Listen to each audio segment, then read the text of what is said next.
Good morning, all of you. Please come to page 150. Please come to page 150, जहां पर हम लोग start करेंगे कैपिटल गेन्स का रिवीजन। कैपिटल गेन्स का चार्जेबिलिटी सेक्शन है section 45(1). I repeat, capital gains का चार्जेबिलिटी सेक्शन है 45(1), जिसमें तीन बात बड़ा क्लियर है। पहला बात, कैपिटल गेन अराइज होगा ट्रांसफर ऑफ कैपिटल एसेट पर।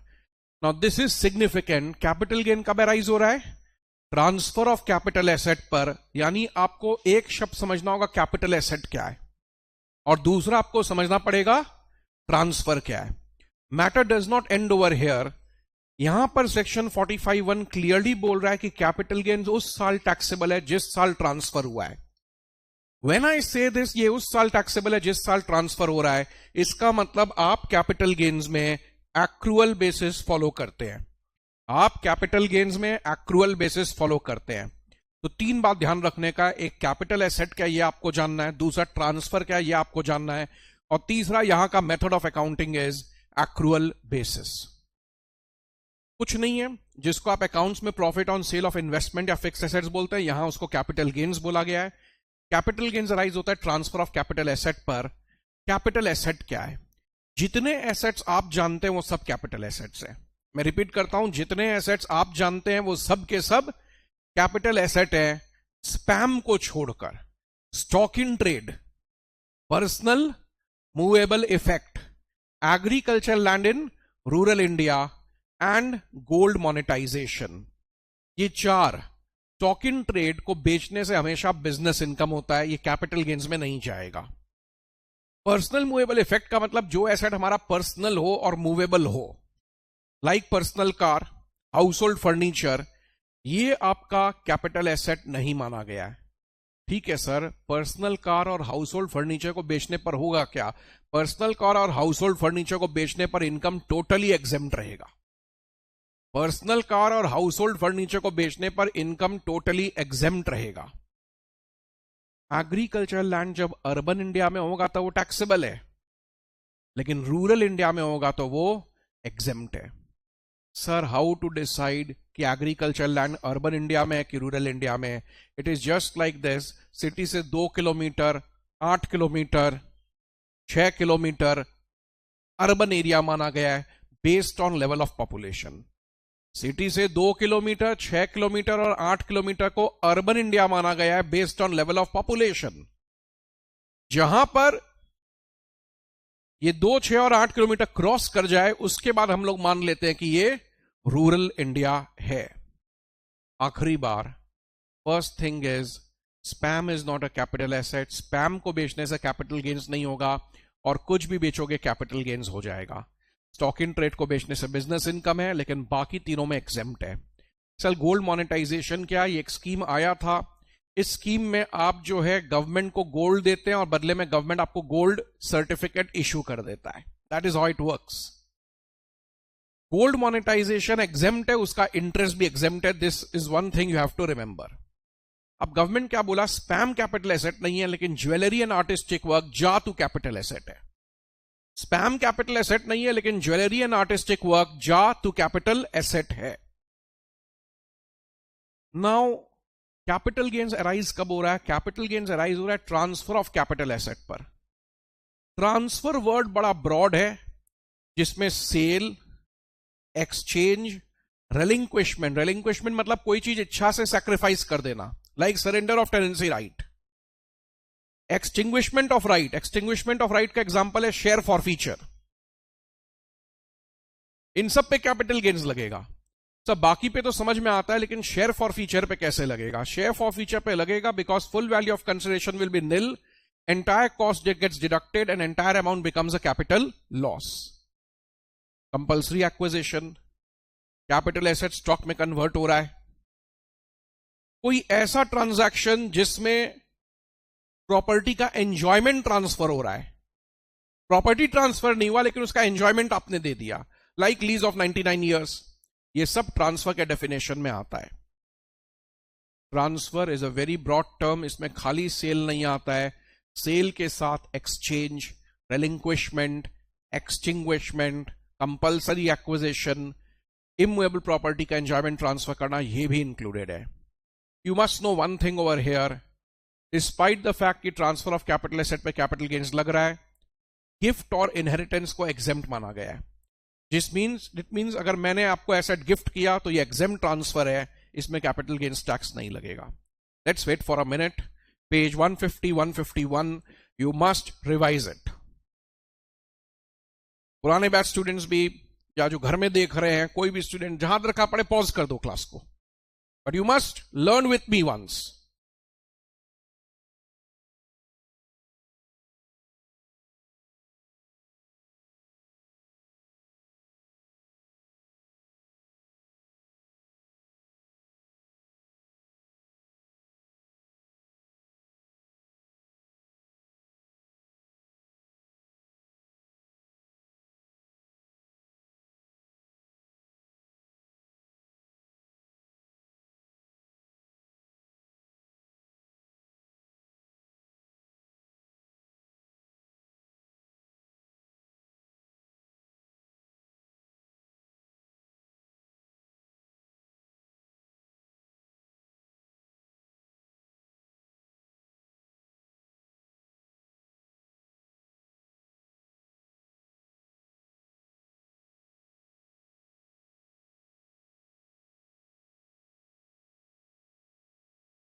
पेज 152। हाँ, क्यों नहीं। क्या होता है ना कि एग्रीकल्चर लैंड जब अर्बन इंडिया है, सॉरी, एग्रीकल्चर लैंड जब यूएस में तो टैक्सेबल है, अर्बन इंडिया में तो भी टैक्सेबल है, रूरल इंडिया में होने से एग्जेम्प्ट है। But how do you define rural India क्या है? तो हम बोल रहे हैं आपका पॉपुलेशन हम चेक करेंगे जगह का, और पॉपुलेशन के हिसाब से 2, 6, 8 किलोमीटर तक अर्बन इंडिया है। जैसे से फॉर एग्जांपल किसी का पॉपुलेशन 10,000 से 10,000 के नीचे तो रूरल है,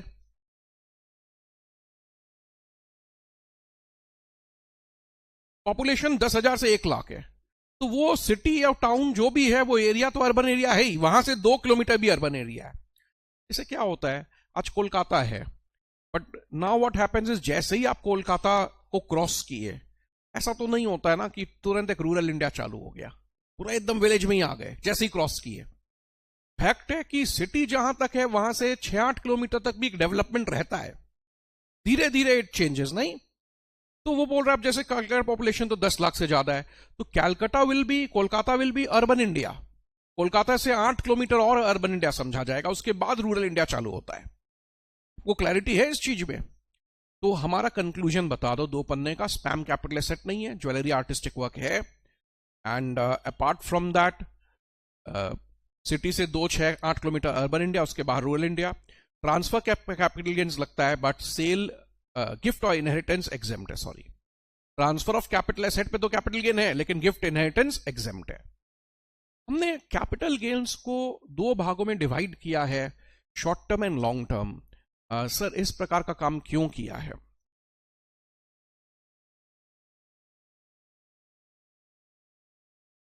देयर आर 2 डिफरेंसेस। एक, शॉर्ट टर्म और लॉन्ग टर्म में रेट ऑफ टैक्स अलग है। दूसरा, लॉन्ग टर्म में इंडेक्सेशन बेनिफिट 23 जुलाई के पहले मिलता था, उसके बाद नहीं मिल रहा है, वो अलग बात है। बट एक तो इंडेक्सेशन का फर्क था पहले, चलो वो चला गया, कोई बात नहीं, लेकिन रेट ऑफ टैक्स का फर्क है। होता क्या है, जेल एक शॉर्ट फॉर्म बनाया गया, zero coupon bond, equity mutual fund, listed shares and securities, ये 12 महीना तक शॉर्ट टर्म है, फिर लॉन्ग टर्म है। जेल 12 महीना तक शॉर्ट टर्म है और उसके बाद इसको लॉन्ग टर्म माना गया है। इसमें और एक चीज हमने ऐड किया है, बिजनेस ट्रस्ट के यूनिट्स, जिसको REIT भी बोला गया है, रियल एस्टेट इन्वेस्टमेंट ट्रस्ट। तो ये कॉन्सेप्ट क्या है? आप एक प्रोजेक्ट बना रहे हैं, it could be a highway, it could be a property. अब ये प्रॉपर्टी क्या है, बड़ा लंबा एकर्स में स्प्रेड है, 5-7 बड़े बड़े यहां पर बिल्डिंग्स बनेंगे, एक एक में आप सोचे 200-300 फ्लैट होंगे, तो टोटल में तो 1000 फ्लैट हो गए। इस प्रकार का आप एक कॉम्प्लेक्स स्प्रेड ओवर एकर्स बना रहे हैं। तो आप क्या है, ऐसा काम करने के लिए आप कैपिटल लेने के लिए एक ट्रस्ट क्रिएट किए और यूनिट्स इश्यू कर रहे हैं रियल एस्टेट इन्वेस्टमेंट ट्रस्ट का। तो मेरे को लगा ये तो अच्छा स्कीम है, क्योंकि ये आदमी बिल्डिंग बनाएगा, फिर बिल्डिंग बेचेगा या भाड़े पे लगाएगा, तो अच्छा रेंट भी कमाएगा। अगर मैं शेयर्स में इन्वेस्टमेंट नहीं कर रहा हूं, मैं इनके यूनिट्स में इन्वेस्टमेंट कर दूं, तो इनका जो प्रॉफिट होगा उसका मेरे को अच्छा शेयर ऑफ प्रॉफिट मिल जाएगा। REIT अच्छा अमाउंट ऑफ डिविडेंड डिक्लेयर करते हैं, अच्छा amount of distribution of profits आपको मिलता है। The returns are very good provided the project should do well. तो बहुत लोग क्या है, शेयर्स के जगह आजकल क्या करते हैं, REIT इसका भी शेयर्स खरीदते हैं। मैं आपको बताता हूं, जैसे आप Bombay stock exchange, national stock exchange में जाएंगे, एक है पावर ग्रिड इंफ्रास्ट्रक्चर इन्वेस्टमेंट, मतलब वो पावर ग्रिड शेयर्स एक कंपनी अलग है, और power grid investments, infrastructure investments का REIT है। This is not a company, this is a trust. वो ट्रस्ट कोई इंफ्रास्ट्रक्चर का या प्रॉपर्टी बनाने का काम करेगा, उसके लिए वो कैपिटल हम लोगों से रेस कर रहा है, हम लोग वहां पे इन्वेस्टमेंट करेंगे और सब्सिक्वेंटली क्या होगा, हम लोग को अच्छा अमाउंट ऑफ डिविडेंड मिलता है, प्रॉफिट मिलता है, इसको बेच भी सकते हैं। तो ये सब 12 महीना तक शॉर्ट टर्म, फिर लॉन्ग टर्म है। ब्लू, बिल्डिंग, लैंड और अनलिस्टेड इक्विटी, ये सब क्या है, 24 महीना तक शॉर्ट टर्म, फिर लॉन्ग टर्म है। अदर्स 36 मंथ्स तक शॉर्ट टर्म है, फिर लॉन्ग टर्म है, लेकिन ये 23 जुलाई तक था। 23 जुलाई से क्लासिफिकेशन चेंज हो गया। पहले 3 था, gel, blue and others. Gel 12, blue 24, others 36। Gel 12, blue 24, others 36। अब हम बोल रहे हैं नहीं, जेल 12, अदर्स 24। 23 जुलाई से ऐसा ही होगा, 23 जुलाई से ऐसा ही होगा। कुछ एसेट्स को हमेशा शॉर्ट टर्म माना गया है, ये सब डी से है। Depreciable asset, date mutual fund, unlisted debentures. ध्यान रखिएगा, date mutual fund, unlisted debentures और डेप्रीशिएबल एसेट्स को हमेशा शॉर्ट टर्म माना गया है। डेप्रीशिएबल एसेट तो शॉर्ट टर्म है ही। अब अनलिस्टेड डिबेंचर्स का मैं एक सीधा सा उदाहरण देता हूं। आप फिक्स डिपॉजिट करो ₹1,00,000 का, आपको शायद 6-7 हजार 8 हजार इंटरेस्ट मिलेगा। आप डिबेंचर करो तो भी वही होगा। तो दोनों एक प्रकार का इंटरेस्ट बियरिंग डिपॉजिट्स ही है, इन्वेस्टमेंट्स है। तो गवर्नमेंट बोला उसको ट्रीटमेंट एट पार करना चाहेंगे हम लोग, इसीलिए date mutual fund, unlisted debentures और डेप्रीशिएबल एसेट्स हमेशा शॉर्ट टर्म है। इसको देखना भी बहुत जरूरी है, really important that you revise them. हड़बड़ी मत करना, स्पेशली आगे का पार्ट में, बीच का पार्ट में हम लोग फिर थोड़ा स्पीड कप कर ले, कोई बात नहीं है। अभी अपने आपको 3 पन्ना सुनाओ। घर में भी जब कैपिटल गेन रिवाइज करोगे, इसके बाद आएगा रेट ऑफ टैक्स। ये जो पहला 4 टॉपिक्स है ना, पहला 2 पन्ना, फिर ये टॉपिक, फिर रेट ऑफ टैक्स वाला, एकदम ग्रिप में लो, time spend double time on it, seat.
Only if you will permit, I'll proceed ahead. Debt mutual fund और इक्विटी म्यूचुअल फंड यही है, अगर आप म्यूचुअल फंड में इन्वेस्टमेंट किए, म्यूचुअल फंड आपका रुपया इक्विटी शेयर्स में लगाया तो वो इक्विटी फंड है। म्यूचुअल फंड अगर आपका रुपया डिबेंचर्स में, बॉन्ड्स में लगाया तो वो डेट फंड है। इसमें एक 65-35% का भी कॉन्सेप्ट है जो हम लोग आगे पढ़ेंगे इसी चैप्टर में।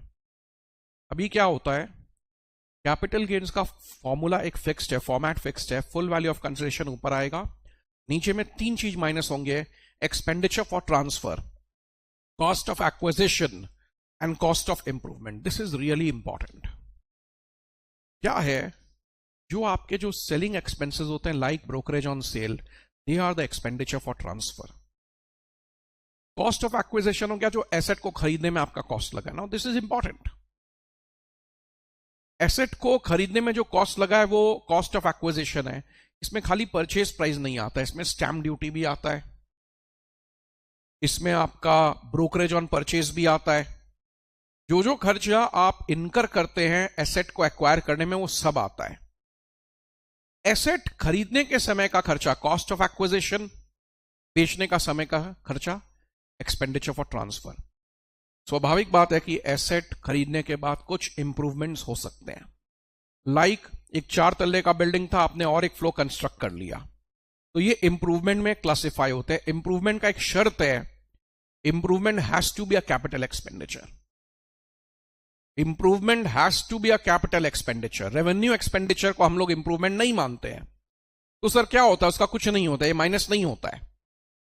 कैपिटल गेन में एक बड़ा खास बात है, आप कोई एम्प्लॉय रखे, उसको सैलरी दे रहे हैं, ये सब खर्चे कैपिटल गेन में माइनस नहीं होते। आप कोई एम्प्लॉय रख रहे हैं, उसको सैलरी दे रहे हैं, ये सब खर्चे कैपिटल गेन्स में माइनस नहीं होते। ये बड़ा खास बात है। 3 ही माइनस होगा, शुरू का खर्चा एक्विजिशन, बीच का खर्चा इंप्रूवमेंट, लास्ट का खर्चा expenditure for transfer. What is happening is we often use this concept of indexation. Long term में 23 जुलाई के पहले क्या है कि आप इस कॉस्ट को इंडेक्स, इन्फ्लेशन एडजस्ट कर देते हैं। फॉर एग्जाम्पल, अगर हो सकता है कॉस्ट 5 लाख है, लेकिन इन्फ्लेशन से एडजस्ट करें तो उसका कॉस्ट 6 लाख 7 लाख हो जाएगा। How do you adjust with it? तो हम लोग ऊपर में लेते हैं ईयर ऑफ ट्रांसफर का इंडेक्स और नीचे में लेते हैं ईयर ऑफ परचेज का इंडेक्स। ऊपर में ईयर ऑफ ट्रांसफर, नीचे में ईयर ऑफ एक्विजिशन का इंडेक्स। क्योंकि ये पार्ट आपको क्लियर है, मैं ज्यादा डिटेल में नहीं जा रहा हूं। 2-3 बातों का इसमें ध्यान रखना पड़ेगा। But even before I proceed, you agree with me, स्पैम कैपिटल एसेट नहीं है, ज्वेलरी आर्टिस्टिक वर्क है। ट्रांसफर पे कैपिटल गेन लगता है, लेकिन गिफ्ट इनहेरिटेंस एग्जेम्प्ट है। जेल 12, blue 24, others 36 is the norm. But 23 जुलाई के बाद जेल 12, अदर्स 24 हो गया। Appreciable asset, unlisted debenture and debt mutual fund, ये हमेशा ही शॉर्ट टर्म रहेंगे। ऊपर में सेल वैल्यू, नीचे में खर्चे माइनस हो जाते हैं। इट विल बी इंपॉर्टेंट, आप नोट्स 1, 2 and 3 रीड करिएगा।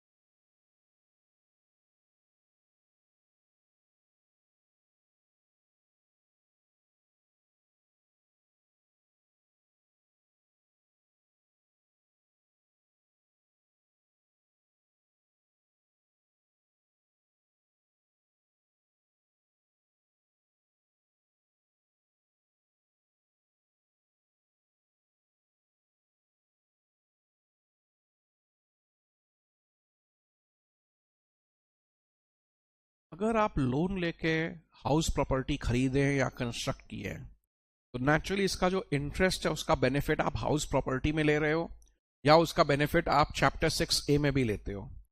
जिस चीज का बेनिफिट आप चैप्टर 6A में या HP में ले लिए सेकेंड टाइम उसको कॉस्ट ऑफ एक्विजिशन में नहीं जोड़ा जा सकता है। एक बिल्डिंग का कॉस्ट है 10 लाख, प्री कंस्ट्रक्शन इंटरेस्ट है 2 लाख। क्योंकि आप pre construction interest already HP में माइनस कर रहे हो, तो बिल्डिंग का कॉस्ट 10 लाख ही रहेगा, कैपिटल गेन में उसको 12 लाख नहीं कर सकते। बीच में आपने किसी कॉन्ट्रैक्ट को एंटर किया और वो कैंसिल हो गया और आपने एडवांस मनी फॉरफीट कर लिया, 2014 के पहले फॉरफीट किया तो वो कॉस्ट से लेस हो जाएगा, 2014 के बाद किया तो वो अदर सोर्सेज में चला जाएगा। तो बहुत इंपॉर्टेंट एस्पेक्ट में आ रहे हैं, which is your tax rates on capital gain. This is really really important. क्या हो रहा है, अगर हम लोग लिस्टेड इक्विटी शेयर्स बेच देते हैं या इक्विटी ओरिएंटेड म्यूचुअल फंड बेच देते हैं। इक्विटी म्यूचुअल फंड क्या हो गया, for the time being equity mutual fund वही है जो म्यूचुअल फंड आपका रुपया इक्विटी शेयर्स में लगा दे। अगर हम लोग लिस्टेड शेयर्स या इक्विटी म्यूचुअल फंड बेचते हैं स्टॉक मार्केट के थ्रू, आपने एक अपना अकाउंट ओपन करा लिया, कहां ओपन करवाया, आईसीआईसीआई डायरेक्ट में, आईसीआईसीआई सिक्योरिटीज में या कोटक सिक्योरिटीज में या जीरोदा में आपने अपना एक ऑनलाइन अकाउंट ओपन करा लिया। 9:15 बजे मार्केट खुला, आपने लॉगिन किया और लॉगिन करके आप जो है अपना शेयर्स अब बेच रहे हैं। तो जो आप शेयर्स अपना बेच रहे हैं ये आप स्टॉक मार्केट के थ्रू बेच रहे हैं। इसमें क्या होगा, लॉन्ग टर्म जब भी आप शेयर्स जब भी बेचेंगे स्टॉक मार्केट के थ्रू, एक टैक्स लगता है सिक्योरिटीज ट्रांजैक्शन टैक्स। जब भी शेयर्स आप स्टॉक मार्केट के थ्रू बेचते हो एक टैक्स भरना पड़ता है जिसको हम लोग बोलते हैं सिक्योरिटीज ट्रांजैक्शन टैक्स। उसका नियम क्या है, जब आप शेयर्स को स्टॉक मार्केट के थ्रू बेचेंगे तो एक टैक्स लगेगा एसटीटी। होता क्या है, क्योंकि ऑलरेडी गवर्नमेंट टैक्स ले रहा है तो लिस्टेड इक्विटी शेयर्स में गवर्नमेंट बोल रहा है कि मैं आपसे टैक्स चार्ज करूंगा। 23 जुलाई के पहले ट्रांजैक्शन हुआ है तो 10%, उसके बाद हुआ है तो 12.5% आफ्टर एन एग्जेम्पशन ऑफ 125। सोचिए कोई आदमी लिस्टेड इक्विटी शेयर्स में 11,25,000 का कैपिटल गेन कमाता है, लिस्टेड इक्विटी शेयर्स में 11,25,000 का कैपिटल गेन कमाता है, तो 1.25 का तो एग्जेम्पशन मिल रहा है, बचेगा 10 लाख। उस 10 लाख पे वो या 10% टैक्स देगा या 12.5 देगा। इट ऑल डिपेंड्स कि 23 जुलाई के पहले हुआ कि बाद में। शॉर्ट टर्म में 23 जुलाई के पहले का रेट क्या है बोलो, 15, और 23 जुलाई के बाद 20। ये चार्ट कैपिटल गेन का बैकबोन है। This chart really needs to be learned well. You must understand, listed equity shares अगर आप स्टॉक मार्केट के थ्रू नहीं बेचते हैं तो वो इधर आ जाता है, बिल्डिंग भी इधर आएगा, अनलिस्टेड शेयर्स भी इधर आएगा, ज्वेलरी भी इधर आएगा। इनफैक्ट लिस्टेड इक्विटी शेयर्स को छोड़कर सारे एसेट्स इधर आएंगे। तो इसमें नियम क्या है कि अगर आप 23 जुलाई के पहले बेचते हैं तो हम इंडेक्सेशन का बेनिफिट आपको देते हैं और 20% टैक्स रखते हैं। 23 जुलाई के बाद में हम बोलते हैं हम इंडेक्सेशन बेनिफिट आपको नहीं दे रहे हैं, लेकिन टैक्स रेट हो जाएगा 12.5%। अगर आप रेसिडेंट इंडिविजुअल एचयूएफ है तो 23 जुलाई के बाद आपको दोनों ऑप्शन है, 20% विथ इंडेक्सेशन और 12.5% विदाउट इंडेक्सेशन। ये लॉन्ग टर्म के लिए है। और अदर एसेट्स के शॉर्ट टर्म में नॉर्मल रेट लगता है। नॉर्मल रेट आपको पता है 3 लाख तक निल है, फिर 7 लाख तक 5 है, फिर 10 लाख तक 10 एंड सो ऑन। ये चार्ट दिमाग में एकदम बैठ जाना चाहिए। मैं आपको समय देता हूं, ये चार्ट एकदम लर्न करो।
Are you okay? Are you okay? Income tax charge हो रहा है 20% विथ इंडेक्सेशन, 12.5% विदाउट इंडेक्सेशन। लेकिन लैंड एंड बिल्डिंग में आपको चॉइस मिला रेसिडेंट इंडिविजुअल को, you can go with one of the two even after 23 July. ऐसा है। कैपिटल आप दो ऑप्शन में कंप्यूटेशन करेंगे। कैपिटल गेन एक्चुअली जो विदाउट इंडेक्सेशन वाला फिगर है वही आएगा। कैपिटल गेन विदाउट इंडेक्सेशन वाला फिगर ही आएगा।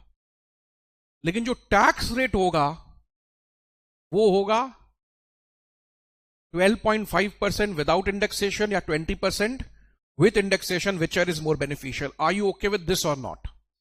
सपोज हम लोग मेन सम कर रहे हैं, मेन सम में जो फिगर आएगा वो विदाउट इंडेक्सेशन वाला आएगा। मैं किसके लिए बोल रहा हूं? लैंड बिल्डिंग के लिए बोल रहा हूं। बाकी एसेट्स के लिए तो एकदम कट क्लियर है, 23 जुलाई के पहले 20, 23 जुलाई के बाद 12, 12.5। Are you okay with this? Are you okay with this? तो बट बाकी what happens is land and building के लिए चॉइस है। सोचो कैपिटल गेन आ रहा है 5 लाख विदाउट इंडेक्सेशन, तो मेन कंप्यूटेशन में 5 लाख ही आएगा। टैक्स होगा 12.5% 5 लाख का, या सोचो विद इंडेक्सेशन 4 लाख है तो 20% 4 लाख का, which is more beneficial. This is something important.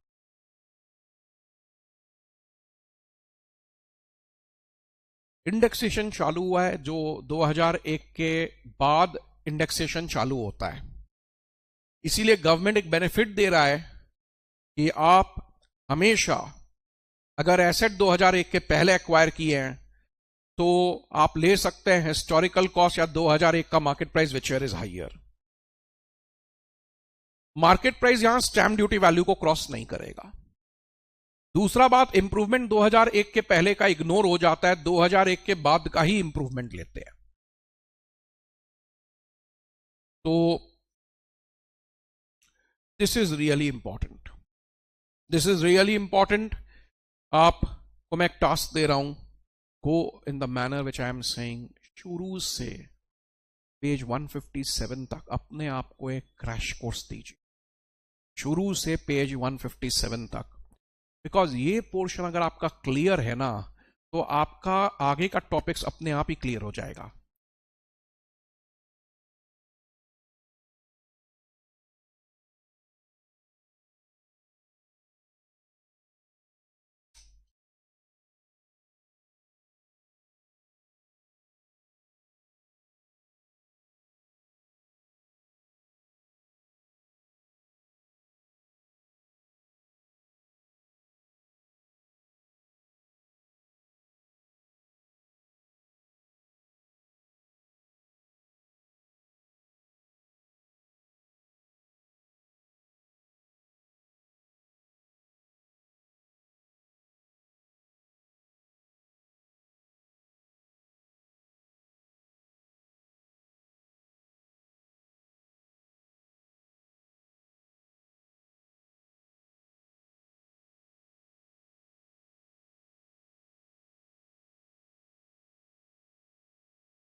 proceed.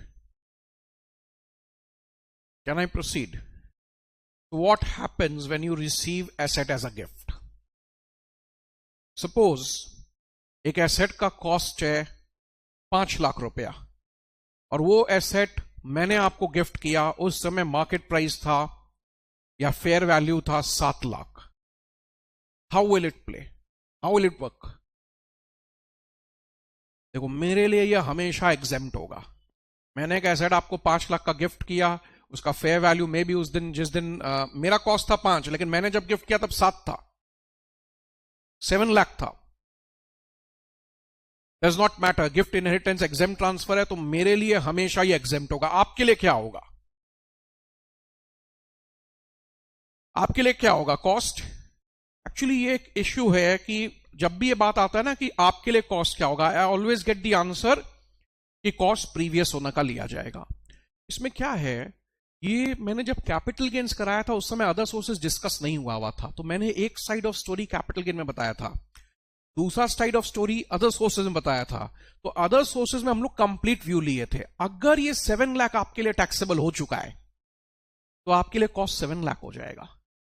और अगर आपके लिए 7 लाख टैक्सेबल नहीं हुआ है तो आप कॉस्ट प्रीवियस होना का लेंगे.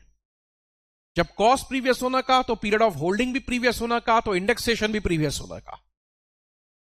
जब आप कॉस्ट 7 लाख लेंगे तो पीरियड ऑफ होल्डिंग भी अपना लेंगे, इंडेक्सेशन भी अपना लेंगे. This is one thing you should remember, and in fact I suggest यहां आप लिखें, please refer other sources also, question 3 and 4.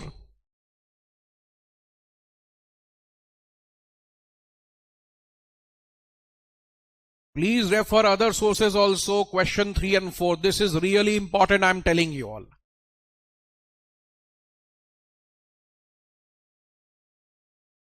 Other sources also, question 3 and 4.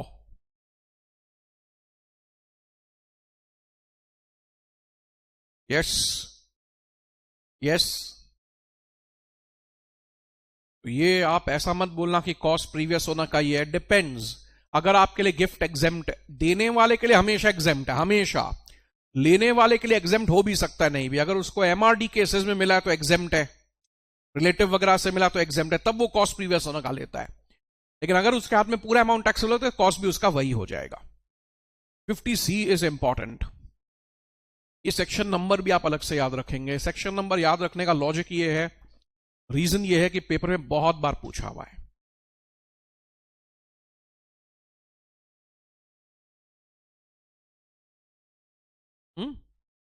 Question 3 and 4 of other sources, वहां पर क्या एक कंप्लीट पिक्चर बताया गया था. देखिए ऐसा है, there is a rule for land and building. Land and building आपने बेचा 50 लाख में, लेकिन उनका स्टैम्प ड्यूटी वैल्यू 70 लाख है. उसका 50 लाख में बेचा, लेकिन उसका स्टैम्प ड्यूटी वैल्यू क्या है? गवर्नमेंट अथॉरिटी है जो एरिया वाइज वैल्यूएशन फिक्स करता है.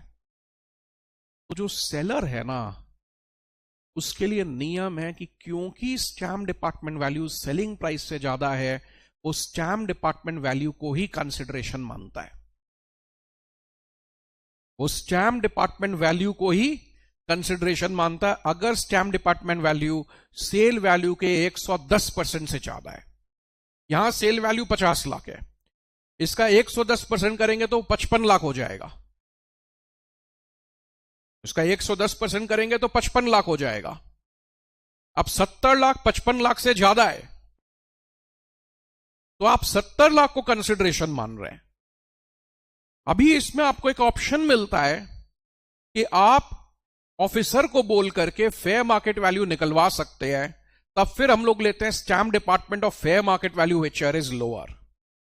Do me one favour, you just read these 3 lines. Summary से पढ़िए, ऊपर छोड़ दीजिए, समरी से पढ़िए. 1 मिनट रुको. अगर ये 3 लाइन क्लियर है, आपको लगता है क्लियर है, तो आप इन 5 एग्जाम्पल्स पे हाथ देकर अपने आप को सुनाइए कि ये आंसर होगा.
Are you okay with this?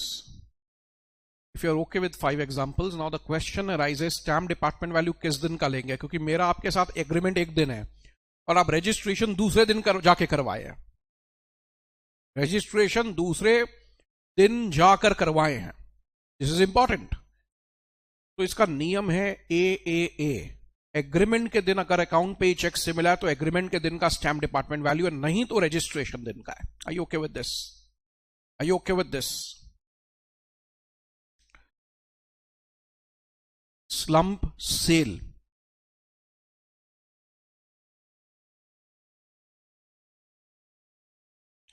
Slump sale का कॉन्सेप्ट यही है कि आपका एक बिजनेस था और उस बिजनेस को आपने बेच दिया. बिजनेस को से पेपर बिजनेस था, केमिकल था, पेपर बिजनेस आपने बेच दिया. Suppose you sold your business for 2 crores. मैंने आपको पूछा कि ये पेपर बिजनेस 2 करोड़ में बेचा है, काइंडली टेल मी कि लैंड बिल्डिंग किस प्राइस में बिका, पेपर बिजनेस का प्लांट मशीनरी का क्या वैल्यूएशन फिक्स हुआ, करेंट एसेट्स का क्या वैल्यूएशन था, लाइबिलिटी का क्या वैल्यूएशन था. आपने कहा नहीं सर, मैंने पेपर बिजनेस को 2 करोड़ में बेचा, बट मैंने ये बात कहीं नहीं एग्रीमेंट में मेंशन किया कि एक एक एसेट का सेलिंग प्राइस क्या है, लैंड बिल्डिंग का सेलिंग प्राइस क्या था, प्लांट मशीनरी का सेलिंग प्राइस क्या था, ये हम लोगों ने कहीं नहीं बताया. This is important. जब आप पूरे बिजनेस को एक लमसम अमाउंट में बेचते हो, पूरे बिजनेस को जब आप लमसम अमाउंट में बेचते हो, but you don't specify the value of each asset and liability, you don't specify the value of each asset and liability, उसी को स्लम सेल बोलते हैं. स्लम सेल मतलब हमने बिजनेस बेचा है but valuation wise individual asset and liabilities का valuation fix नहीं किया. इसमें कंसिडरेशन जो है वो आपका हो जाता है जिस प्राइस में एसेट को बिजनेस को बेचा गया. बिजनेस को 2 करोड़ में बेचा गया है तो 2 crore is the consideration. Consideration है 2 करोड़. कॉस्ट होगा उस बिजनेस का एसेट माइनस लाइबिलिटी, बिजनेस का asset minus liability which is the net worth. Sir assets कैसे लेंगे? बुक वैल्यू पे लेंगे, बुक वैल्यू पे ही लेंगे एसेट्स को. रिवैल्यूएशन हम परमिट नहीं करने वाले हैं. 35 AD और सेल्फ जनरेटेड गुडविल निल पे रहेगा. फिक्स्ड एसेट्स डेप्रीशिएबल वैल्यू पे रहेगा which will be as per the IT act, WDV as per IT act. तो इसमें कंसिडरेशन 2 करोड़ हो गया, एज्यूमिंग आप मार्केट प्राइस पे बेच रहे हैं. नहीं तो कंसिडरेशन ऐसे हो जाता है मार्केट प्राइस मेथड 1 या market price method 2, which ever is higher. तो पेपर बिजनेस बेचा 2 करोड़ में, मार्केट प्राइस सपोज 2.5 करोड़ है, तो कंसिडरेशन 2.5 करोड़ हो जाएगा. कॉस्ट होगा बिजनेस का asset minus liability, book value लेंगे, फिक्स एसेट्स का WDV, रिवैल्यूएशन अलाउड नहीं है, सेल्फ जनरेटेड गुडविल और 35 AD का वैल्यू निल होगा. इसमें एक बड़ा खास बात है, यहां पर 50B में अभी भी 36 मंथ्स ही मेंशन किया गया है. 36 मंथ्स तक शॉर्ट टर्म फिर लॉन्ग टर्म. सर हम एग्जाम में क्या करेंगे? आप 36 मंथ्स करके आ जाइएगा, लिख दीजिएगा कि लेजिस्लेटिव इंटेंट के हिसाब से 24 मंथ्स भी लिया जा सकता है 23 जुलाई के बाद. 24 मंथ्स लेंगे तो ब्रैकेट में वहीं सामने सामने लिख दीजिएगा कि सेक्शन 50B 36 मंथ्स बोलता है, लेकिन लेजिस्लेटिव इंटेंट के हिसाब से हमने 24 मंथ्स लिया है. So it's okay. सर आप प्रेफरेंस किसको दे रहे हैं? मैं 36 को ही प्रेफरेंस दे रहा हूं क्योंकि 50B में इटसेल्फ में 36 मेंशन्ड है. बहुत बार क्या होता है, एक्ट में 1-2 जगह अमेंडमेंट होता है, 1-2 जगह छूट जाता है, तो वो ठीक है, इंस्टीट्यूट आपको दोनों पे मार्क्स देगा, बट प्रेफर 36 को कर रहा हूं क्योंकि डायरेक्टली 50B में 36 ही बोला गया है, लेकिन ऑल्टरनेट नोट देना कि 24 मंथ्स भी लिया जा सकता है. ये आप तब करना अगर 24 से 36 के बीच में हो. अगर बिजनेस ऐसे ही 4-5 साल पुराना है तो सीधा लॉन्ग टर्म लिख के आ जाना, कंट्रोवर्शियल इशू पे साइलेंट रहना. लॉन्ग टर्म तो है ही, फिर सोचना क्या है. सिमिलरली अगर 1-2 साल पुराना ही है और शॉर्ट टर्म आपको दिख रहा है तो शॉर्ट टर्म, ज्यादा ज्ञान मत देना. शॉर्ट टर्म और उधर 3 साल से ज्यादा लॉन्ग टर्म चुप. सी द पॉइंट इज, इसमें इंडेक्सेशन कभी अलाउड नहीं होता है. इन टॉपिक्स में क्या है ना, ये ऐसा नहीं है कि इसका एक रिवीजन पैटर्न ऐसा होगा, मैं बोल दिया आप सुन लिया और हम लोग आगे बढ़ गए। आपको अपने आप को एक एक प्रोविजन सुनाने पड़ेंगे। तो अब क्या करोगे, अभी 50C फिर से सुनाओगे? पीछे के प्रोविजन में वापस टाइम नहीं दे रहा हूं, हो गया बहुत बार। 50C फिर से सुनाओगे, स्लम सेल सुनाओगे अपने आप को। Unless you do this, revision will not be fruitful. Please पढ़ो, अपने आप को प्रोविजन सुनाओ।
Are you okay with this?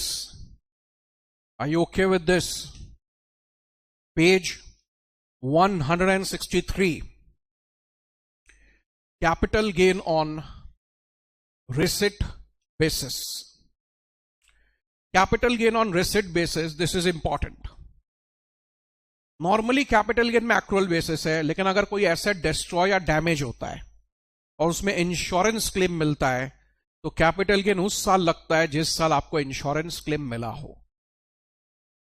Again government अगर एसेट कंपल्सरीली एक्वायर करता है, गवर्नमेंट क्यों कंपल्सरीली एक्वायर करेगा? बिकॉज बहुत बार गवर्नमेंट को हाईवे बनाना है, मेट्रो रेलवे बनाना है, रेलवे ट्रैक्स बनाना है और उस जगह किसी का लैंड बिल्डिंग आ रहा है, तो मजबूरी में गवर्नमेंट को उस एसेट को, मजबूरी इन द सेंस गवर्नमेंट का कोई ऑप्शन नहीं है, क्योंकि आपको बनाना है हाईवे तो बीच में जो आएगा लैंड बिल्डिंग उसको टेक ओवर करना पड़ेगा।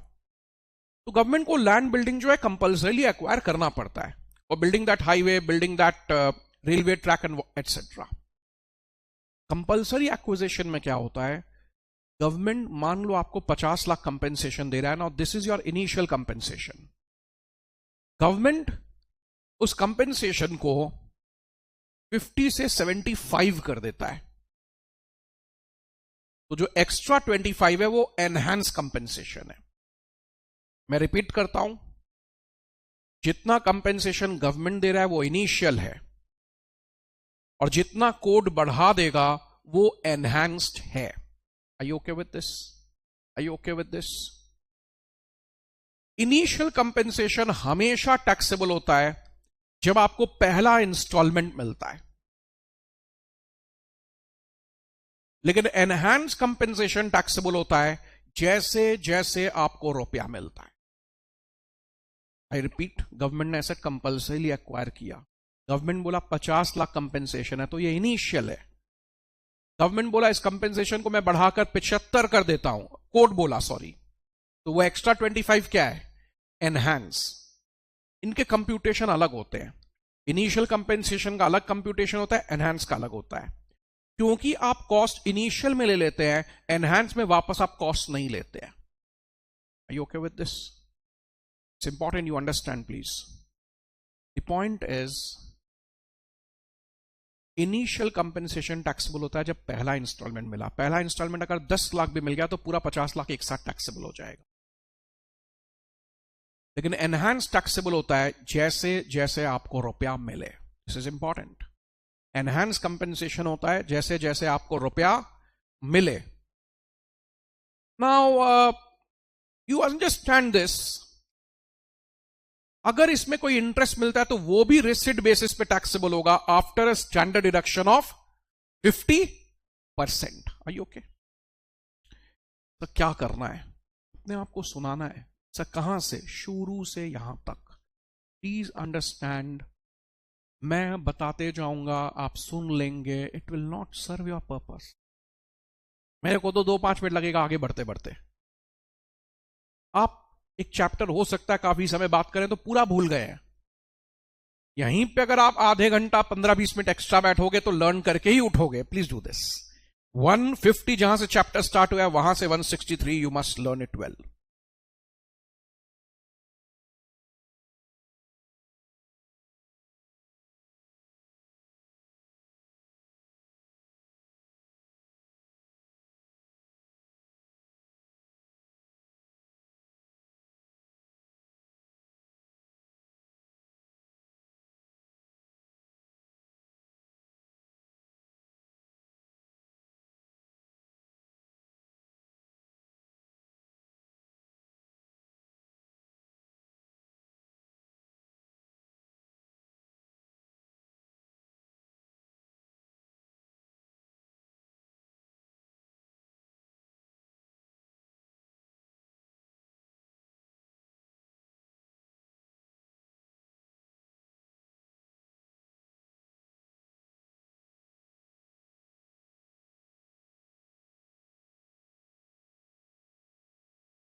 हेलो हेलो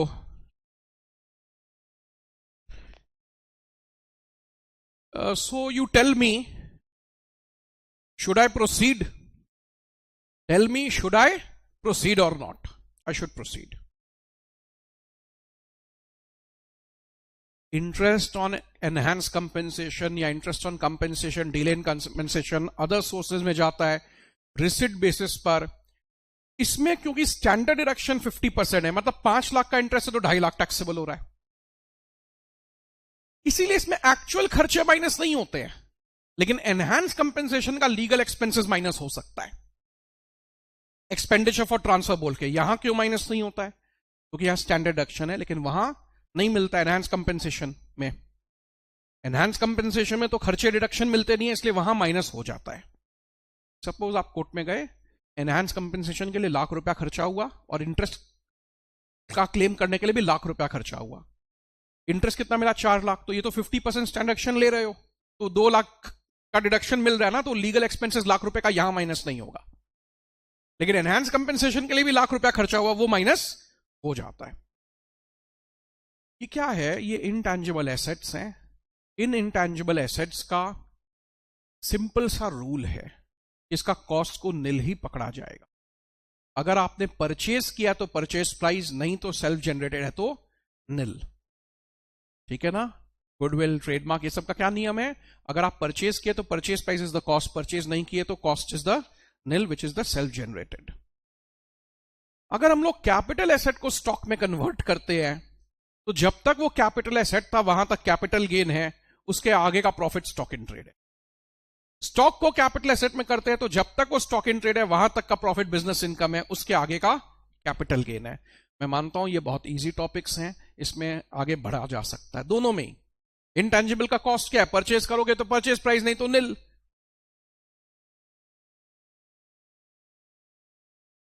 आज के दिन गुडविल में आपको डेप्रिसिएशन मिलता नहीं है. एक जमाने में मिलता था. जिसने गुडविल में डेप्रिसिएशन क्लेम किया है उसके लिए उस गुडविल का कॉस्ट WDV होगा.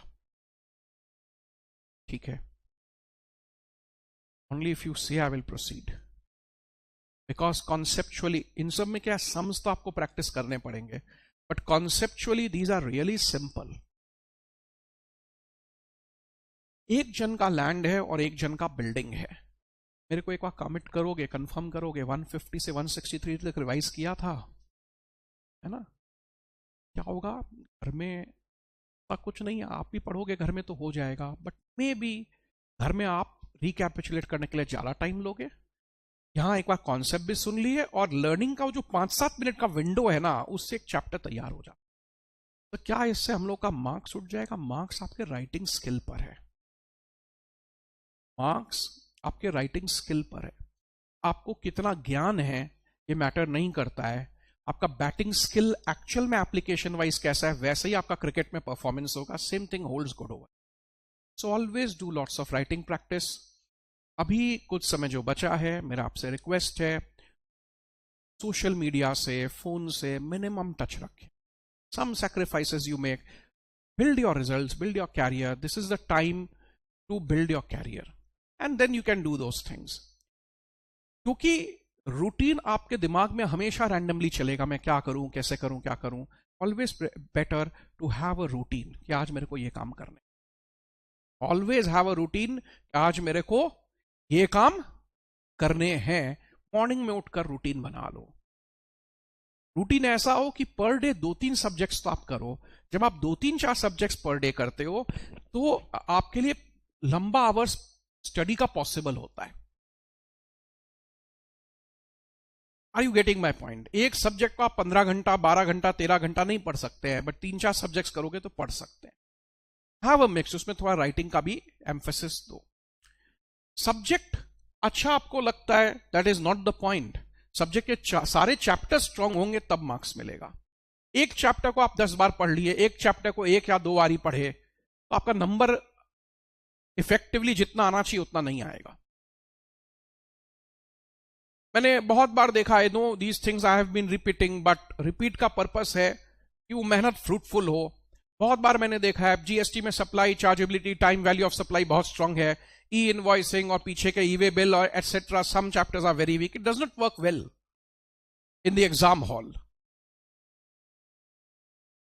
जिनके आंसर्स राइट होने चालू हो गए वो इंस्टीट्यूट का किताब लिखें, देखें, इंस्टीट्यूट का किताब देखें और आंसर राइटिंग पैटर्न से ये भूल जाते हैं। जो जो चीज भूल जाते हो दीवार में चिपका लो, ये सब चीज भी मेरे को करना है, जो चीज हैबिट में नहीं आया है। टैक्स में नंबर तब आएगा जब इनकम टैक्स जीएसटी दोनों स्ट्रांग होंगे। विद इन द सब्जेक्ट सारे चैप्टर स्ट्रांग होंगे, दैट्स इंपॉर्टेंट। आप इनकम टैक्स क्योंकि लंबा है ज्यादा, ये नहीं कि जीएसटी को नेग्लेक्ट कर दें, बिकॉज ऑफ इट हैपेंस। आपको टाइम एलोकेशन ही बढ़ाना पड़ेगा।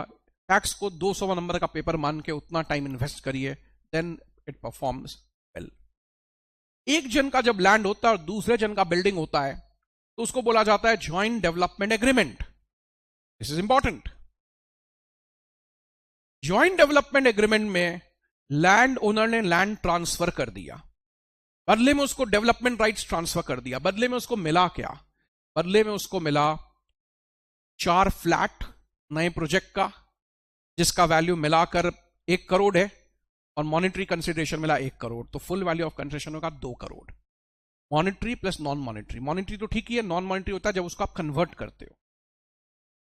Full value of consideration 2 crore है, कॉस्ट माइनस करके कैपिटल गेन निकल जाएगा। बट जॉइंट डेवलपमेंट एग्रीमेंट में टैक्स अभी नहीं लगेगा, टैक्स में लगेगा जब प्रोजेक्ट कंप्लीट होता है। आप बोलोगे तभी आगे बढ़ूंगा। आगे बढ़ूं? यस। घर बेच के घर खरीदने से सेक्शन 54 में एग्जेम्पशन है। घर बेच के घर खरीदने से सेक्शन 54 में एग्जेम्पशन है। This is important. इंपॉर्टेंट क्या है? नया घर आपको 1 साल पहले परचेस करना है, या 2 साल के अंदर परचेस करना है, या 3 साल में कंस्ट्रक्ट करना है। नया घर आपको इंडिया में परचेस करना है, an exemption will always be equal to cost of residential house in India. क्योंकि नया घर 2 साल में परचेस करना है और 3 साल में कंस्ट्रक्ट करना है, बीच में रिटर्न का डेट आ जाता है, इसलिए आप कैपिटल गेन अकाउंट में भी रुपया जमा कर सकते हैं रिटर्न फाइलिंग डेट तक। आप कैपिटल गेन अकाउंट में रिटर्न फाइलिंग डेट तक 5 लाख जमा किए, हमने आपको 5 लाख एग्जेम्पशन दिया, लेकिन बाद में 4 लाख यूज किए तो 1 लाख को वापस टैक्सेबल कर दिया जाएगा। इसमें मैंने पॉइंट्स का नंबरिंग कराया था। सेक्शन 54 एक बार पूरा देखो और एक बार पूरा लर्न करोगे यहीं पर, एक 5 मिनट्स।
आप एक बार पढ़ोगे, एक बार अपने आप को सुनाओगे।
You must tell me, should I proceed ahead?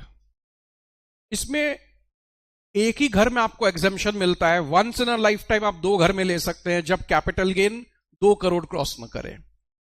दूसरा बात है, capital gain is highest restricted to 10 crore, उससे बेसी आप एग्जेम्पशन नहीं ले सकते। कैपिटल गेन्स नहीं, capital gain exemption is restricted to 10 crore.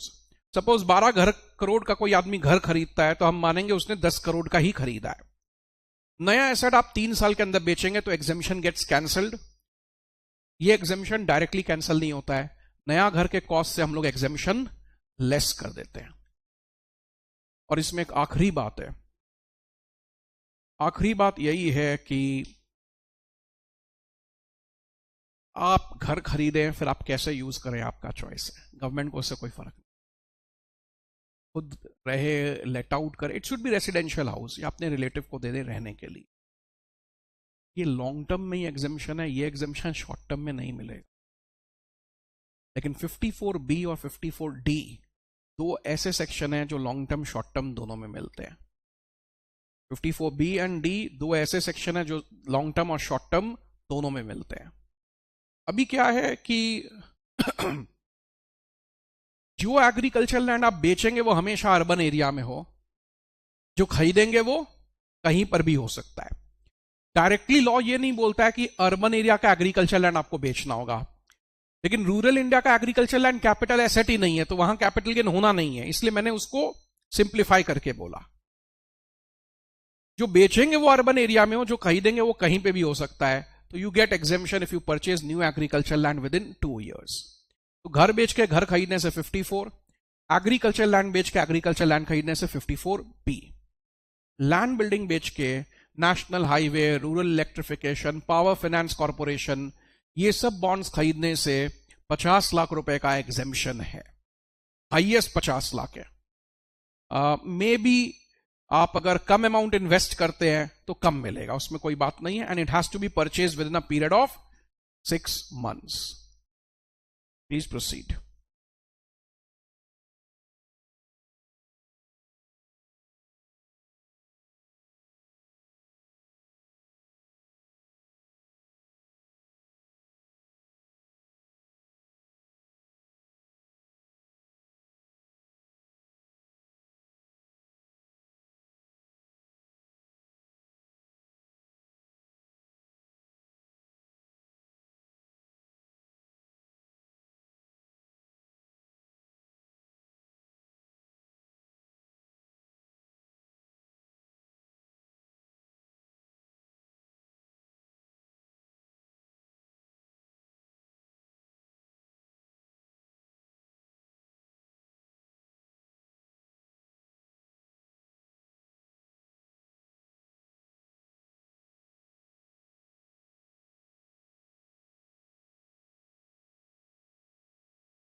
यहां बॉन्ड्स में 5 साल का लॉक इन पीरियड है। Should I proceed ahead? घर बेच के घर खरीदने से 54 है, एग्रीकल्चर लैंड बेच के एग्रीकल्चर लैंड खरीदने से 54B है, लैंड बिल्डिंग बेच के बॉन्ड्स खरीदने से 54EC है, कोई और एसेट बेच के घर खरीदने से 54F है। This is important. कोई ज्वेलरी बेच रहा है, शेयर्स बेच रहा है, ये सब बेच के घर खरीद रहा है तो 54F है। 54F में भी वही नियम हैं, लेकिन यहां दो नियम अलग हैं। एक तो एग्जेम्पशन प्रोपोर्शनेट है। प्रोपोर्शनेट मतलब cost of new house by net consideration into LTCG.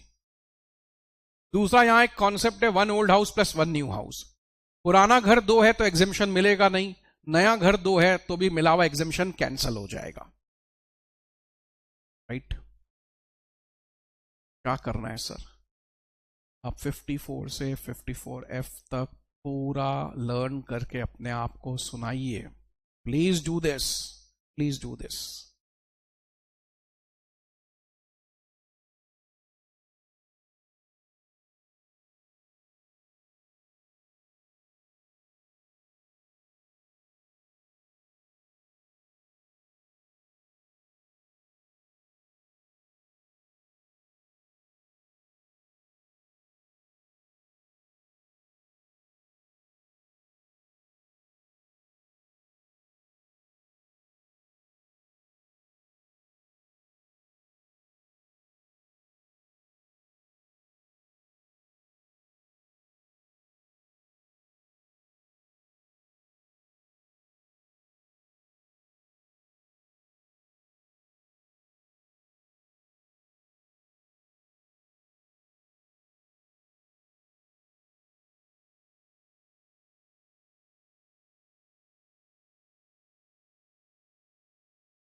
So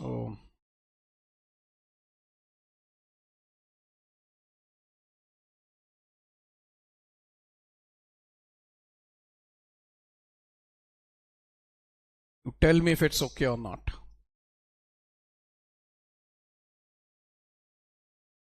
कोई आदमी घर बेच के घर खरीद रहा है, but before that you have to confirm कि आपको पहला 3 याद है, लर्न है।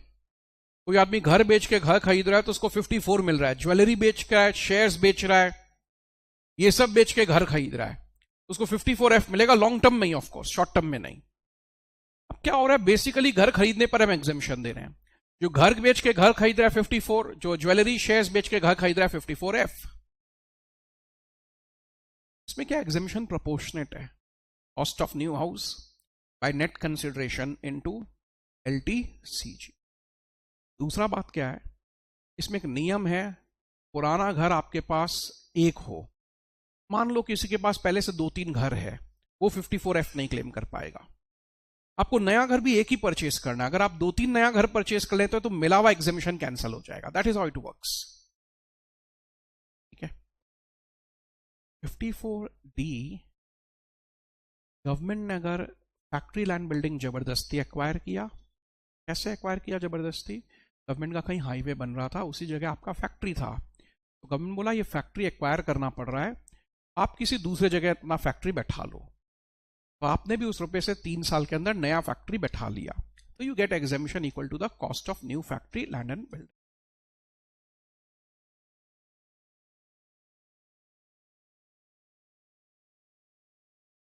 सो फार वी नो कि गिफ्ट इनहेरिटेंस एग्जेम्प्ट है। अब गिफ्ट चाहे इंडिविजुअल दे चाहे HUF दे, HUF पहले नहीं होता था यहां पर, HUF इस साल से आया है। सो गिफ्ट इंडिविजुअल या HUF दे तो वो एग्जेम्प्ट ट्रांसफर है, लेकिन ईसॉप के शेयर्स मिले हुए गिफ्ट नहीं कर सकते। आप एम्प्लॉई हैं, आपको ईसॉप के शेयर्स मिले हैं तो वो आप गिफ्ट नहीं कर सकते, वो फिर टैक्सेबल होंगे।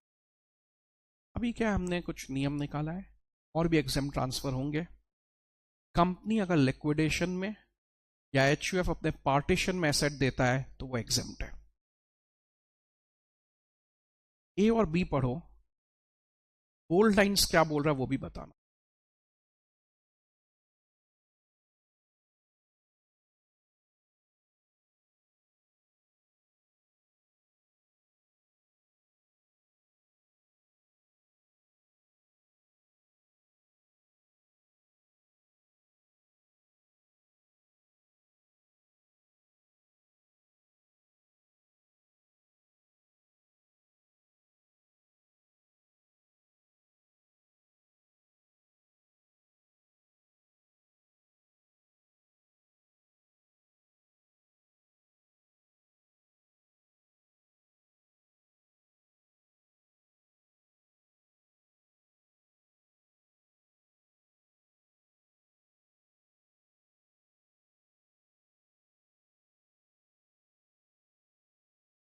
इसमें क्या हो रहा है, कंपनी अपने शेयर होल्डर्स को पहले एसेट बेचता है, फिर कैश डिस्ट्रीब्यूट करता है। ये बात डिस्कस यहां पे नहीं हो रहा है, क्योंकि अगर आप एसेट बेचते हैं मार्केट में तब तो आपके हाथ में कैपिटल गेन लग जाएगा। एग्जेम्पशन तब मिल रहा है जब आप शेयर होल्डर को सीधा एसेट पकड़ा रहे हैं, एक बात। दूसरा बात क्या है कि शेयर होल्डर को एसेट पकड़ाना, कंपनी के हाथ में कैपिटल गेन्स एग्जेम्प्ट है, लेकिन शेयर होल्डर के हाथ में एक तो वो डिविडेंड माना जाएगा, तो ये dividend can be in cash और it can be in kind. दूसरा बात, शेयर होल्डर का शेयर्स का ओनरशिप खत्म हो जाता है यहां पर, क्योंकि शेयर होल्डर का शेयर्स का ओनरशिप खत्म हो जाता है, कैपिटल गेन शेयर होल्डर के हाथ में लगेगा। सो टू कंक्लूड, इसके 3 इंप्लीकेशन है। अगर कंपनी बंद हो रहा है और अपना एसेट शेयर होल्डर को दिया, इंप्लीकेशन 1, कंपनी के हाथ में no capital gains. Implication 2, company के शेयर होल्डर के हाथ में वो डिविडेंड है। इंप्लीकेशन 3, शेयर होल्डर के हाथ में कैपिटल गेन्स भी लगेगा, because there is a transfer of shares in his hands. Holding और 100% सब्सिडरी एक दूसरे को एसेट देंगे तो वो एग्जेम्प्ट है, प्रोवाइडेड उनका ये होल्डिंग और सब्सिडियरी का रिलेशनशिप 8 साल तक कंटिन्यू हो। 8 साल तक आप इसको कैपिटल एसेट बोल के होल्ड करें, स्टॉक बोल के नहीं। यस। और 8 साल तक ये होल्डिंग सब्सिडियरी रिलेशनशिप कंटिन्यू रहे। Transferee should always be Indian company. कौन कौन से ट्रांजैक्शन एग्जेम्प्ट है? गिफ्ट, इनहेरिटेंस, होल्डिंग सब्सिडियरी एक दूसरे को एसेट दे रहे हैं, कंपनी लिक्विडेशन या एचयूएफ पार्टीशन में एसेट्स दे रहा है, एमलगमेशन डीमर्जर। एमलगमेशन डीमर्जर में कंपनी अपना एसेट ट्रांसफर कर रहा है, शेयर होल्डर्स का भी शेयर्स ट्रांसफर हो रहा है, सबको एग्जेम्पशन है। आप नेक्स्ट 5 मिनट ये सब ट्रांजैक्शन रिवाइज करेंगे। अगले पन्ने में एग्जाम्पल 1 और 2 है, उसको भी देख रहे हैं आप।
Are you okay with this?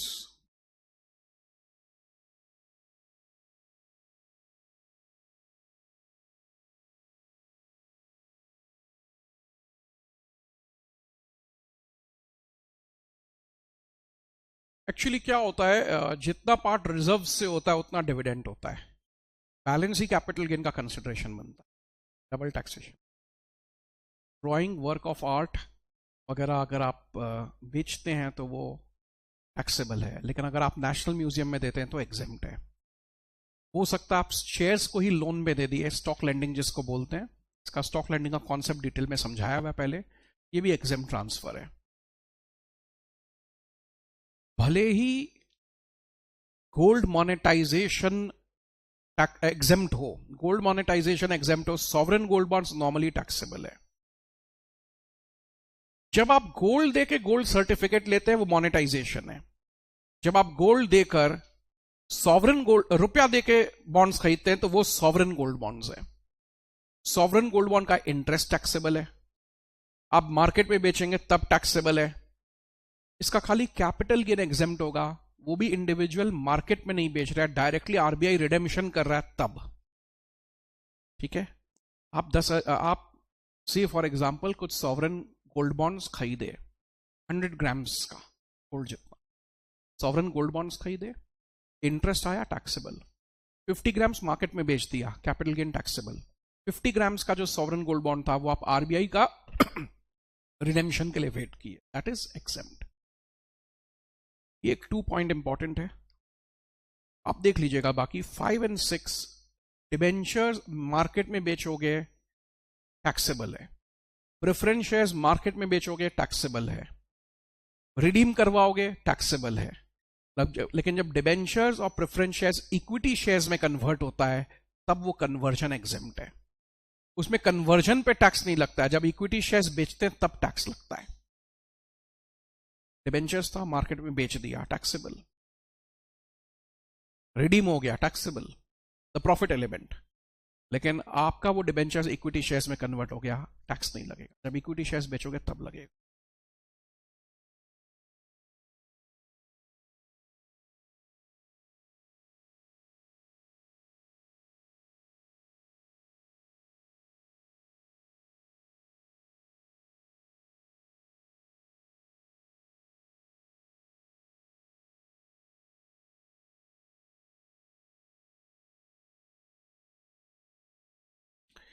घर में भी कर रहे हैं ना, ऐसा कोई जरूरी नहीं कि एक बार में ही रिवीजन देखना है।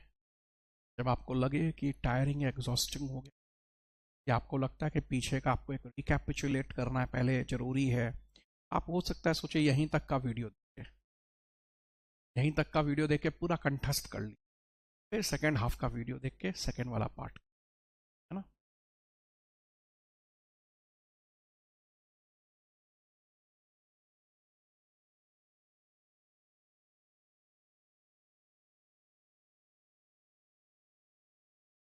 Okay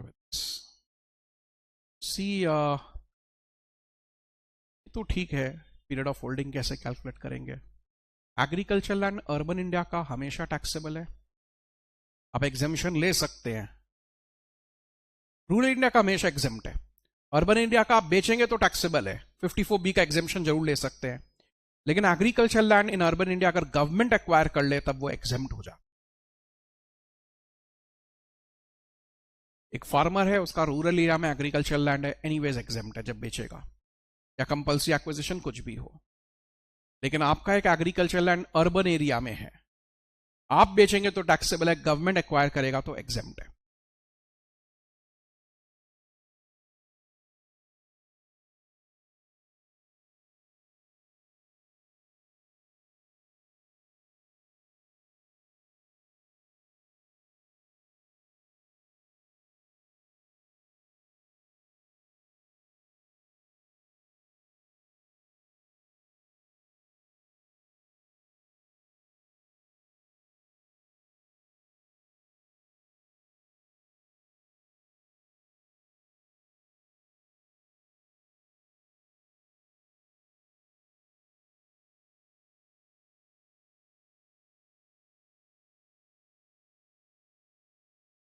so reverse mortgage, reverse mortgage क्या है? सीनियर सिटीजन्स अपना घर मॉर्टगेज कर देते हैं और बैंक से मंथली लोन लेते हैं। जब वो घर मॉर्टगेज करेंगे टैक्स नहीं लगेगा, it's only for senior citizens. जब वो मंथली ईएमआई कमाए, जब वो मंथली लोन लेंगे बैंक से, वो भी एग्जेम्प्ट है। रिवर्स मॉर्टगेज किया एग्जेम्प्ट, मंथली लोन आया एग्जेम्प्ट। टैक्स तब लगता है जब प्रॉपर्टी सेल ऑफ हो। सेल ऑफ वो लाइफ टाइम में करेंगे तब भी टैक्सेबल है, और लाइफ टाइम में सेल ना करें कि डेथ के बाद बैंक को रुपया लोन रिकवर करने के लिए सेल करना पड़े, वो भी टैक्सेबल है। Okay Are you okay with this?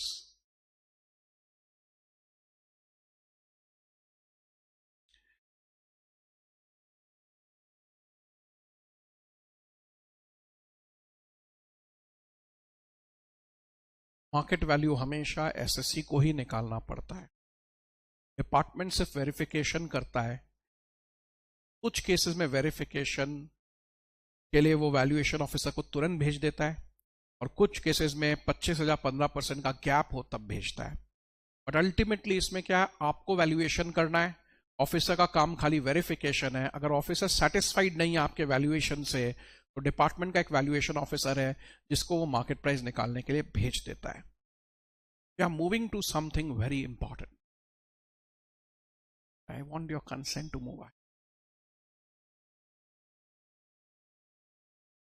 So all of you take a 5-minute time. कैसे प्रोसीड करोगे मैं बता रहा हूं। पहले कैपिटल गेन जो एग्जेम्पशन वाला पोर्शन है वहां से यहां तक पन्ना पलट लो, देख लो टॉपिक्स दिमाग में है, कोई चीज री एक्सप्लेन करना है मैं री एक्सप्लेन कर। फिर आप 5-7 मिनट लोगे,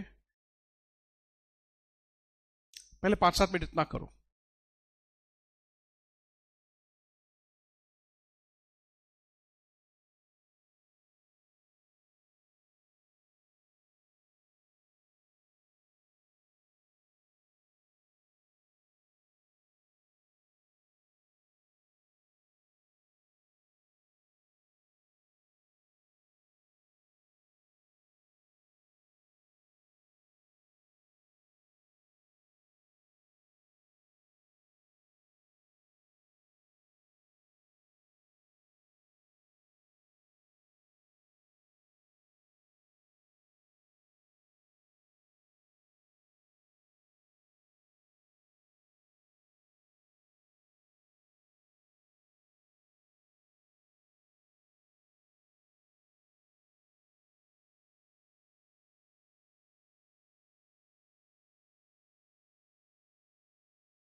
Hello. Yeah. So, tell me, proceed. एक बार टॉपिक रिकैपिचुलेट हो गया. You must have gain some confidence. Unlisted shares के लिए, in fact land building, slump sale और अनलिस्टेड शेयर्स, ये तीन ऐसे हैं जहां पे मार्केट प्राइस हायर होने से मार्केट प्राइस को कंसिडरेशन मान लिया जाता है. आज बाकी एसेट्स में ऐसा नहीं है. आज आप लिस्टेड शेयर्स को जिस दाम में बेचेंगे वही उसका कंसिडरेशन होगा. But slump sale, unlisted shares, land building में ऐसा नहीं होता है. इसका हम मार्केट प्राइस को ही लेते हैं. लैंड बिल्डिंग के लिए मार्केट प्राइस डायरेक्टली बोलना उचित नहीं है बिकॉज स्टैम्प ड्यूटी वैल्यू वाला कॉन्सेप्ट है. बट आपको ये दिमाग में रखना है, blue building land, unlisted equity shares, unlisted shares, and B is also business sold in slump sale. इन लोग के लिए मार्केट प्राइस हाई होने से मार्केट प्राइस को कंसिडरेशन मानते हैं. बोनस शेयर्स का कॉस्ट इज ऑलवेज निल, लेकिन अगर आपको 2001 के पहले मिला है तो आप मार्केट प्राइस को ले सकते हैं. लेकिन लिस्टेड शेयर्स में 2001 के जगह 31 जनवरी 18 का कॉन्सेप्ट चलता है. तो bonus shares normally cost is nil, but एक स्पेसिफाइड डेट के पहले एक्वायर करने से उस दिन का मार्केट प्राइस ले सकते हैं. जो स्पेसिफाइड डेट अनलिस्टेड शेयर्स में 2001 है और लिस्टेड शेयर्स में 2018 है, 31 जनवरी. Another important aspect is bonus shares आपको फ्री ऑफ कॉस्ट में मिलता है, बट राइट शेयर्स आपको फ्री ऑफ कॉस्ट में नहीं मिलता है. राइट शेयर्स आपको सस्ते दाम में मिलता है.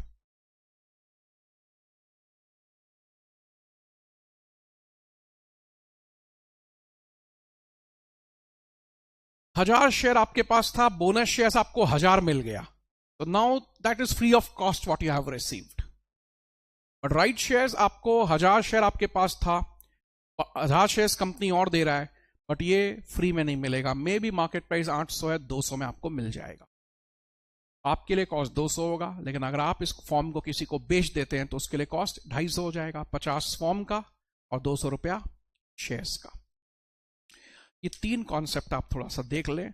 उसके बाद हम लोग इशू 4 में आ रहे हैं, लिस्टेड शेयर्स वाले कॉन्सेप्ट में, जिस is really important.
See listed shares में एक इंडेक्सेशन तो नहीं मिलता है, टैक्स रेट भी पता है 10/12.5%. Those things we know. Listed shares में क्या हो रहा है, जो कॉस्ट है वो एक्चुअल कॉस्ट है. लेकिन अगर आप 31 जनवरी 2018 के पहले इसको परचेस किए थे, तब आप ए और बी का हायर लेते हैं, where is A is cost and B is 31 January 18 का मार्केट प्राइस और sale value which is lower. ये याद रहेगा. इसको वेरी वेरी इंपॉर्टेंट मार्क करके मैंने रखा है, please remember this. Market price आप कैसे लेंगे? लिस्टेड शेयर्स के लिए 31 जनवरी का किसी भी स्टॉक मार्केट का हाईएस्ट मार्केट प्राइस लिया जाता है.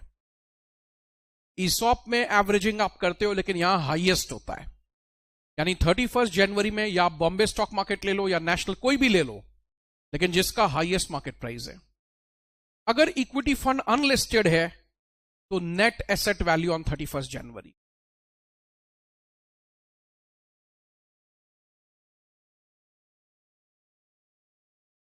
3 क्या बोल रहा है?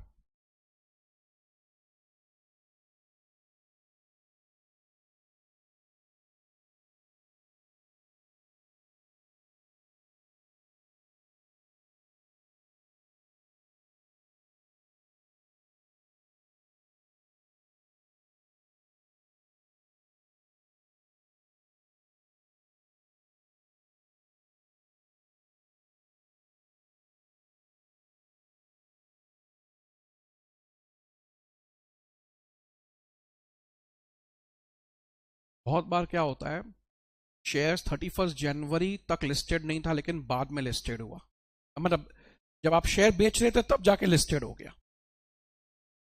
या बहुत बार प्रमोटर्स क्या है, एफपीओ निकालते हैं। एफपीओ होता है further public offering. They are just saying कि अगर कोई शेयर्स जनवरी 18 के समय लिस्टेड नहीं था लेकिन बाद में लिस्टेड हो गया, तो जो 17-18 का इंडेक्स कॉस्ट है वही उसका मार्केट प्राइस है। आई नो लिस्टेड शेयर्स का कॉस्ट इज कॉस्ट, लेकिन जनवरी 18 के पहले खरीदने से ए और बी का higher, A is the cost, B is 31 January 18 का मार्केट प्राइस, और sale value which is lower. But how do you get the market price? We take the highest market price of 31st January, or unlisted equity funds में we take net asset value, unlisted equity shares जो बाद में जाके listing हुआ, index cost of 17-18। STT कब लगना चाहिए? Equity fund में सेल के समय और शेयर्स में परचेज सेल दोनों समय लगना चाहिए। मतलब परचेज भी स्टॉक मार्केट के थ्रू हो और सेल भी स्टॉक मार्केट के थ्रू हो। हाँ, बोनस शेयर्स, राइट शेयर्स वगैरह में परचेज के समय संभव नहीं है, तो सेल के समय होने से भी चलता है। एसटीटी कैपिटल गेन में कभी माइनस नहीं होता कंप्यूटेशन में, पीजीबीपी में जरूर माइनस होता है। अगर आपका शेयर्स का बिजनेस है तो आपके लिए कहां जाएगा वो? पीजीबीपी। शेयर्स का अगर आपका बिजनेस है तो कहां जाएगा? पीजीबीपी। तो the rule is very simple, STT capital gain computation में तो माइनस नहीं होता है, लेकिन अगर आप शेयर डीलर हैं तो पीजीबीपी में एसटीटी माइनस हो सकता है, क्योंकि वहां रेट ऑफ टैक्स भी नॉर्मल रखा गया है। नॉर्मली स्पीकिंग कैपिटल गेन में अगर आप अपना शेयर्स दिखाते हैं तो आपके लिए रेट ऑफ टैक्स कम हो जाता है, लेकिन वहां खर्चे माइनस नहीं होता है, सैलरी वगैरह। पीजीबीपी में क्या होता है, खर्चे सारे माइनस हो जाते हैं लेकिन रेट ऑफ टैक्स नॉर्मल होता है। वो इन्वेस्टर कैपिटल गेन में दिखाएगा, शेयर डीलर पीजीबीपी में। शेयर्स जब डीमैट मोड में होता है तो हम लोग फीफो मेथड फॉलो करते हैं। कौन सा शेयर्स बिका, आज 1000 खरीदा, फिर कल 1000 खरीदा, फिर 2000 बेचा या 1500 बेचा, तो हम लोग फीफो बेचते हैं, फीफो मेथड फॉलो करते हैं। डीमैट अकाउंट में जो पहले आया वही पहले बिका। अकाउंट्स में आप लोग इन्वेस्टमेंट अकाउंटिंग में एवरेज फॉलो करते होंगे, लेकिन टैक्स में FIFO method is followed. Issue 1 से 8 अपने आप को सुनाइए, then we discuss 9 and 10।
Can I proceed ahead?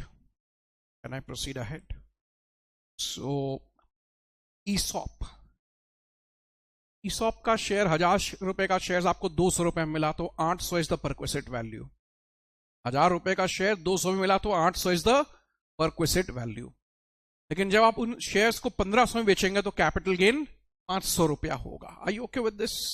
I you okay with this? नहीं। एक एम्प्लॉई है, उसको हमने 200 रुपया में ईसॉप का शेयर दिया, उसका मार्केट प्राइस 1000 था, तो उसके हाथ में परक्विसिट सैलरी में टैक्सेबल हुआ 800। लेकिन जब वो 1500 में बेचेगा तो 500 रुपया कैपिटल गेन होगा,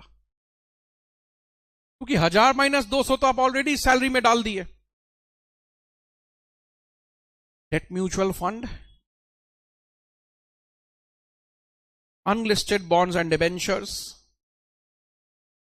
डेट म्यूचुअल फंड जो अप्रैल 23 के बाद खरीदा गया हो, लेकिन डिबेंचर्स जो 23 जुलाई 2024 के बाद बेचा गया हो, ये हमेशा शॉर्ट टर्म होंगे, कभी लॉन्ग टर्म नहीं होंगे।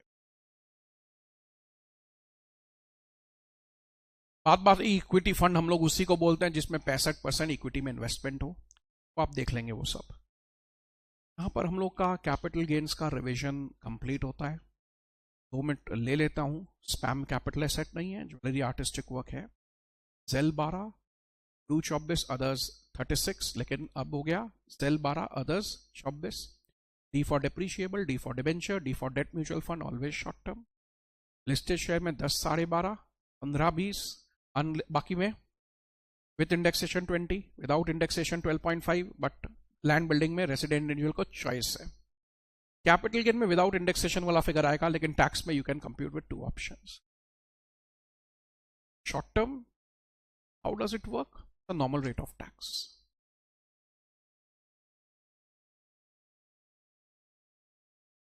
वी नो एसेट 2001 के पहले खरीदा तो हिस्टोरिकल कॉस्ट 2001 का market price which is high.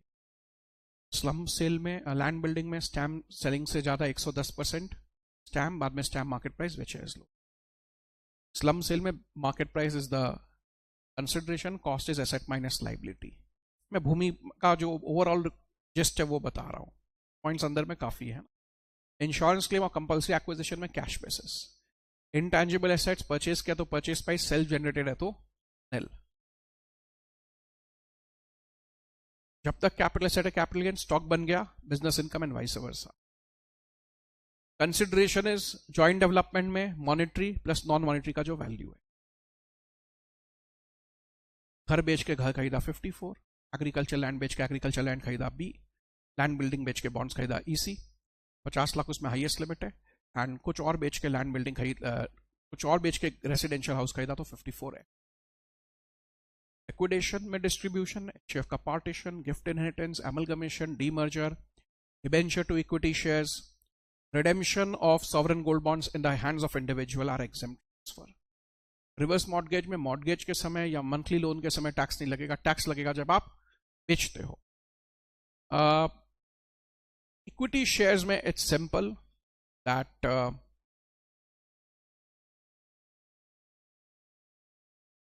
Unlisted में तो मार्केट प्राइस ले लेते हैं, लेकिन लिस्टेड में एक्चुअल सेलिंग प्राइस लेते हैं वहां, लेकिन कॉस्ट में 2018 के मार्केट प्राइस का कॉन्सेप्ट है, उसमें भी हाईएस्ट मार्केट प्राइस लेते हैं।